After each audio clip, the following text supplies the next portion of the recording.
தாம்பரம் மாநகராட்சி பல்லாவரம் மலைமேடு காமராஜர் நகர் உள்ளிட்ட பகுதிகளைச் சேர்ந்த பொதுமக்கள் பலருக்கு வாந்தி மயக்கம் வயிற்றுப்போக்கு ஏற்பட்டது. அவர்கள் உடனடியாக குரோம்பேட்டை அரசு ஹாஸ்பிட்டலில் அட்மிட் செய்யப்பட்டனர். இதில் திருவேதி, மோகனரங்கன் ஆகியோர் பலியாகினர். 50க்கும் மேற்பட்டோர் ஹாஸ்பிட்டலில் சிகிச்சை பெற்று வருகின்றனர். மாநகராட்சி விநியோகம் செய்த குடிநீரில் கழிவுநீர் கலந்ததாகவும் அதை குடித்ததால்தான் அனைவருக்கும் உடல்நலம் பாதிக்கப்பட்டதாகவும் குற்றச்சாட்டு எழுந்தது. கவனக்குறைவாக இருந்த மாநகராட்சி கமிஷனர் மீது நடவடிக்கை எடுக்க கோரி செங்கல்பட்டு மாவட்ட பாஜக தலைவர் வேத சுப்பிரமணியம் தலைமையில் பாஜகவினர் பல்லாவரம் போலீஸ் ஸ்டேஷனில் புகார் அளித்தனர். 45 பேர் மருத்துவமனைக்கு வந்ததா சொல்றாங்க. ஆனா அமைச்சருடைய இதுல பார்த்தா கிட்டத்தட்ட ஒரு 30 பேர் தான் சொல்லியிருக்காங்க. எதுவாக இருந்தாலும் உண்மையை வெளிக்கொணராமல் பாரதிய ஜனதா கட்சி இந்த பிரச்சனையை ஓயப்போவதில்லை. இதில் குடிநீர் பிரச்சனை இல்லைன்னா அமைச்சர் பேசாமல் அங்கே வந்து அந்த தண்ணியை வாங்கி குடிக்க சொல்லலான்னு பார்த்தா கூட அவசரமாக மாநகராட்சி அந்த காமராஜர் பகுதியில் இருக்கக்கூடிய காமராஜர் நகர் 13வது வார்டு பகுதியில் எல்லாத்தையும் சுத்தம் பண்ணி ப்ளீச்சிங் பவுடர் போட்டு இன்னைக்கு ஒரு புதிய கதையை சொல்ல ஆரம்பித்திருக்கின்றார்கள். நாங்கள் கடந்த ஞாயிற்றுக்கிழமை தான் குடிநீரை வழங்கினோம். நேற்று வழங்கியதெல்லாம் தனியார் லாரி மூலமாக கொடுத்துருக்காங்க. அது தனியார் கொடுத்த குடிநீர் என்று சொல்கிறார். யார் குடிநீர் வழங்கியிருந்தாலும் அதனுடைய பொறுப்பு என்பது மாநகராட்சிக்கு தான். அவர் அனுமதி இல்லாமல் தனியார் நான் போய் தண்ணி கொடுக்க முடியுமா? அவர் ஏதோ வரி செலுத்தியிருப்பார்.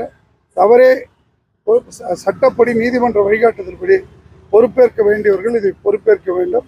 அவருடைய முதல் படியாகத்தான் இன்றைக்கு பல்லாவரம் ஆய்வாளர்களை சந்தித்து இதில் உண்மையை விசாரிக்க வேண்டும். அவர் தான் இன்வெஸ்டிகேஷன் ஆஃபீஸர், அவருக்கு ப்ரெஷர் இருக்கலாம். அதனால் நாங்கள் வந்து பொதுமக்கள் சார்பாக, பாதிக்கப்பட்டவர்கள் சார்பாக பாரதிய ஜனதா கட்சி சார்பில் புகார் மனு அளித்திருக்கின்றோம். இந்த வாகனம் எப்படி உள்ள அனுமதி லைசன்ஸ் இருந்தது வாகனத்துக்கு? இல்லை அந்த கொண்டு வந்த தண்ணி சாம்பிள் எடுத்துக்கணும் மாநகராட்சியில் சொல்கிறாங்க. நாங்கள் மாதிரி எடுத்துருக்கணும். ஆனதுக்கப்புறம் இதை முதல்ல எடுத்துருக்கணும். நீங்கள் இதே வேறு யாரும் செய்தால் சும்மா இருப்பாங்களா? இன்னார் தான் பொறுப்புன்னு சொல்லிட்டோம். இல்லை விஜயார்ச்சா இதெல்லாம் ஒன்றும் இல்லைங்க, அது இயற்கை மரணம்னு சொல்லிட்டோம். ஒருத்தருக்கு ஏற்கனவே காக்கா வலி பண்ணுறாங்க, ஒருத்தர் வந்து வயதின் மூப்பின் காரணமாக போயிட்டான்னு சொல்கிறாங்க, ஒருத்தர் வந்து ஏற்கனவே உடம்பு செல்லாமல் ஓபியில் ட்ரீட்மெண்ட் எடுத்துன்னு சொல்கிறாங்க. ஆனால் இதெல்லாம் காலையில் வரைக்கும் வரலையா? அமைச்சர் வருவதுக்கு முன்னாடி மக்கள் சொன்ன கருத்தை வேறையாச்சு. இப்போ உதாரணத்துக்கு இதில் இருக்கக்கூடிய மக்கள் பிரதிநிதிகள்லாம் ஆளுங்கட்சியை சேர்ந்தவர்கள் தான். இதில் சம்மந்தப்பட்ட வார்டு மெம்பராக இருக்கட்டும், சட்டமன்ற உறுப்பினராக இருக்கட்டும், ஜோன் சேர்மனாக யாராக இருக்கட்டும், அவர்களால் என்ன பண்ண முடியும்? மேக்சிமம் வாங்குகிற சம்பளத்துக்கு 2 லட்ச ரூபா 3 லட்ச ரூபா ஒரு எம்எல்ஏ என்ன பண்ண முடியும்? அசம்பிளியில் பேச தான் முடியும். இது வரைக்கும் பல்லாவரம் அசம்பிளியில் அந்த மக்கள் பிரச்சனை பேசினவர் எனக்கு தெரியல. 4 மினிட்ஸை தேடிட்டு தான் இருக்கேன். அவர் ஏதோ மக்கள் பிரச்சனை பேசின மாதிரி தெரியல ஈக்கர் நாடு.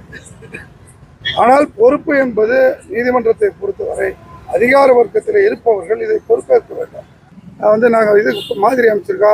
ஒரு சாரார் சொல்கிறாங்க 3 நாளில் தெரியுன்றாங்க. ஒரு சாரார் வந்து இதுக்கு அந்த டெஸ்ட்டுக்கு போனால் இந்த டெஸ்ட்டுக்கு போனால் பூனாவுக்கு போனால் 8 வாரம் ஆகுன்றாங்க.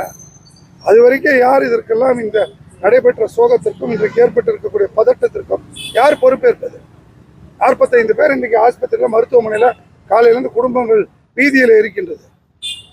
இது ஏதோ கடந்து போகக்கூடிய விஷயம் இல்லை. நிச்சயமாக இதற்கு அரசாங்கம் பொறுப்பேற்க. அடிப்படை வசதிங்க குடிநீர் அதை ஒழுங்காக கொடுக்க முடியாததற்கு இதற்கு இவ்வளோ சப்பா கட்டணும். ஒரு நாளை ஃபிக்ஸ் பண்ணிடுங்க. இதான் நடந்தது இல்லை.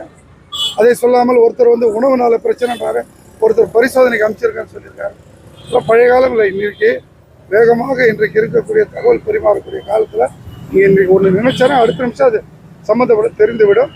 ஆகவே அரசு இதில் கவனம் செலுத்தி சம்பந்தப்பட்டவர்கள் யாரை தவறையை பொறுப்பேற்கக்கூடியவர்களை காப்பாற்றக்கூடாது என்பதுதான் எங்களுடைய கோரிக்கை. முன்னதாக குரோம்பேட்டை அரசு ஹாஸ்பிட்டலில் சிகிச்சை பெற்று வருவோரை அமைச்சர் தாமோ அன்பரசன் பார்வையிட்டு ஆறுதல் கூறினார். அதைத் தொடர்ந்து அவர் செய்தியாளர்களிடம் கூறுகையில், கழிவுநீர் கலந்த குடிநீரை குடித்ததால் தான் பாதிப்பு என கூற முடியாது. மீன் உள்ளிட்ட சில உணவுகளை உண்டுள்ளனர். அதனால் ஒவ்வாமை ஏற்பட்டு பாதிக்கப்பட்டிருக்கலாம். கழிவுநீர் கலந்த குடிநீரை குடித்திருந்தால் பாதிப்பு எண்ணிக்கை 200, 300 என போயிருக்கும். எனினும் பரிசோதனை முடிவுகள் வந்த பிறகுதான் பாதிப்பிற்கான ரிசல்ட் தெரியவரும் என்றார்.